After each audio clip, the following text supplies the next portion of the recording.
शेतकऱ्यांच्या प्रश्नावर आधी काँग्रेस विरोधात बंड केल्यानंतर भाजपमध्ये गेलेले पण तिथेही शेतकऱ्यांच्याच प्रश्नावरून बंड करून थेट पंतप्रधान नरेंद्र मोदींना आव्हान देऊन बाहेर पडलेले नाना पटोले हे आक्रमक नेते म्हणून ओळखले जातात।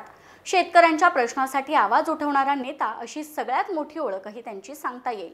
महाराष्ट्राच्या पॉवरफुल नेत्यांमध्ये हे एक मानले जाणारे नाना पटोले यांची राजकीय कारकीर्द आणि त्यांचं सध्याचं राजकारणातील स्थान याच विषयी आपण महाराष्ट्राचा पॉवरफुल नेता या विशेष सत्रात जाणून घेऊयात। नमस्कार, मी प्रतीक्षा ननावरे आणि तुम्ही पाहताय फॉर द पीपल न्यूज। पुढे जाण्यापूर्वी आपण आमच्या चॅनलला सबस्क्राइब करा, लाईक व फॉलो करा। पोस्ट ग्रॅज्युएट डिग्री कोर्सच्या माध्यमातून परिपूर्ण राजकीय नेतृत्व घडवणारं भारतातील पहिलं institute MIT school of government presents जागर लोकशाहीचा। कोणतीही राजकीय पार्श्वभूमी नसताना महाराष्ट्रात नाना पटोले हे नाव नावारूपास आलं। नाना पटोले यांनी राजकारणात पाऊल टाकलं आणि 1990 मध्ये जिल्हा परिषदेची निवडणूक लढवली। ते सदस्य म्हणून निवडून आले। त्यानंतर त्यांनी विधानसभेचं तिकीट काँग्रेसकडे मागितलं होतं, पण काँग्रेसने त्यांना तिकीट दिलं नाही। त्यामुळे त्यांनी अपक्ष उमेदवार म्हणून निवडणूक लढवली। मात्र या पहिल्या निवडणुकीत त्यांना अपयश आलं। भाजपच्या उमेदवाराने त्यांचा पराभव केला होता। त्यानंतर 1999, 2004, 2009 आणि 2019 मध्ये ते आमदार म्हणून निवडून आले। तर 2014 मध्ये नाना पटोले यांनी काँग्रेसला सोडचिठ्ठी देऊन भाजपमध्ये प्रवेश केला। भाजपने त्यांना भंडारा गोंदिया मतदारसंघातून उमेदवारी दिली आणि राष्ट्रवादीचे बडे नेते प्रफुल्ल पटेल यांचा नाना पटोले यांनी 1,49,254 मतांनी पराभव केला। काँग्रेसमध्ये असताना पटोले यांनी विरोधी पक्षनेते म्हणूनही काम केले।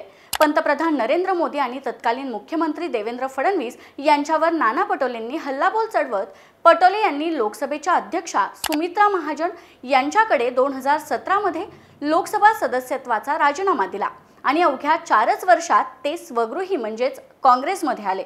त्यानंतर काँग्रेसने सप्टेंबर 2018 मध्ये त्यांची शेतकरी मजदूर काँग्रेसच्या अध्यक्षपदी नियुक्ती केली।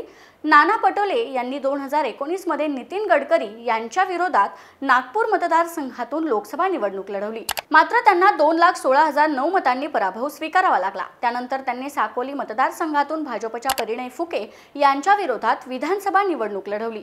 या हाय व्होल्टेज लढतीत ते विजयी झाले। 2019 या वर्षात महाविकास आघाडीचं सरकार स्थापन झाल्यावर ते विधानसभेच्या अध्यक्षपदी विराजमान झाले। महाराष्ट्र प्रदेश काँग्रेसच्या अध्यक्षपदी नियुक्त होणार म्हणून त्यांनी विधानसभेच्या अध्यक्षपदाचा राजीनामा दिला आणि त्यानंतर तर प्रदेशाध्यक्ष झाले। नाना पटोलेंना त्यांच्या आक्रमक कार्यशैलीमुळे ओळखलं जातं।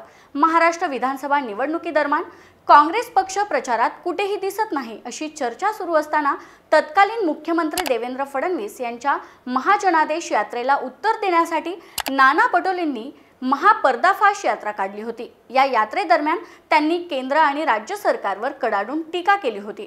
त्याची चर्चा देखील जोरदार झाली होती। पंतप्रधान नरेंद्र मोदी यांच्या विरोधात कोणत्याही खासदाराने आवाज उठवला नाही, पण पटोलेंनी ते केलं। सध्या काँग्रेसचे महाराष्ट्र प्रदेशाध्यक्ष म्हणून ते खिंड लढवत आहेत।